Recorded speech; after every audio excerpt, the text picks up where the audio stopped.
قلبی حالت کو ٹھیک کرنا پڑتا ہے، قلب کے زنگ کو ٹھیک کرنا پڑتا ہے.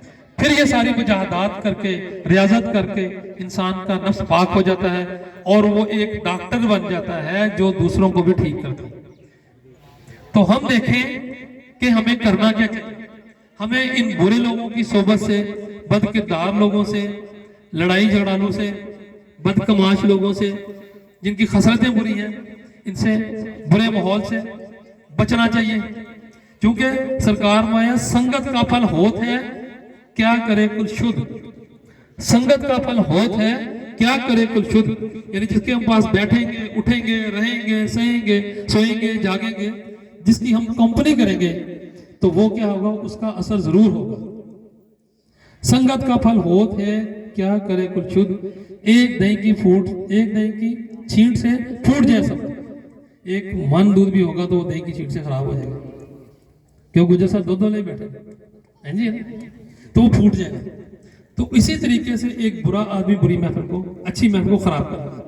ہم نے محفل کا چوز کرنا ہے، سلیکٹ کرنی ہے محفل، سلیکٹ کرنے لوگ، سلیکٹ کرنے دوست، سلیکٹ کرنے مرشد خانے، سلیکٹ کرنی ہماری بیٹھنی اٹھنی.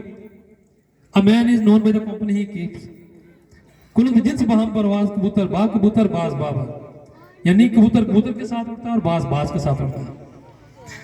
اور اللہ تعالیٰ بھی فرما دیا کہ تم لوگ اپنے جیسے لوگوں کے ساتھ اٹھائے جاؤ گے، جن سے تم محبت کرو گے، ان کی محفل میں جس کے ساتھ بیٹھو گے، اٹھو گے، انہیں کی لسٹ ان کے پاس سے اٹھائے گے.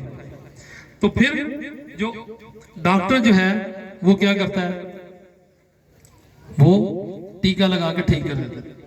ڈاکٹر ٹیکہ جسم میں لگاتا ہے، اور جو روحانی ڈاکٹر ہے وہ کیا کرتا ہے، روح میں ٹیکہ لگاتا ہے.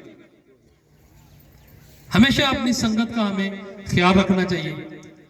ہمیں چاہیے کہ اپنے دل کے شیشوں کو، آئینہ دل کو زنگ سے صاف کر لیں. زنگ شہوات نفسانی کو رگڑ رگڑ کر صاف کر لیں. یعنی جو شہوات نفسانی ہیں، ان کی وجہ سے جو ہمارے دل پر زنگ لگ گیا ہے، اس کو رگڑ رگڑ کر صاف کر لیں. تعلقات ماسوا سے توجہ ہٹانی پڑے گی. ہمیں حرص ختم کرنا پڑے گا، ہمیں ہوس ختم کرنی پڑے گی، ہمیں بغاوت ختم کرنی پڑے گی، ہمیں جھوٹ ختم کرنا پڑے گا، ہمیں عداوت ختم کرنی پڑے گی، ہمیں چغلی چھوڑنی پڑے گی، ہمیں بخیلی چھوڑنی پڑے گی، ہمیں شہوت چھوڑنی پڑے گی. جو بری خصلتیں ہیں ہمیں اس کو چھوڑنا پڑے گا، اور احسن تقویم کی لاج رکھنا پڑے گی. اشرف المخلوقات ہونے کی لاج رکھنا پڑے گی. آج میرے سے وعدہ کریں کہ ہم اس لاج کو نبھائیں گے انشاءاللہ تعالی.